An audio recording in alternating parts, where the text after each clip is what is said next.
anyewaha au mwenda wa mwana wa ayu nyina yake kumlondola. Tunaomba mtuambie mtoto huyu amekufa au yupo hai? Sawa, nitafanya kazi yako. Tazama kwa mkoba majibu.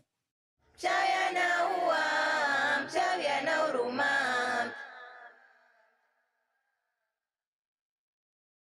Mchawi anaua nye, mchawi ana huruma. Ona naloga mwana, mama huyo, mama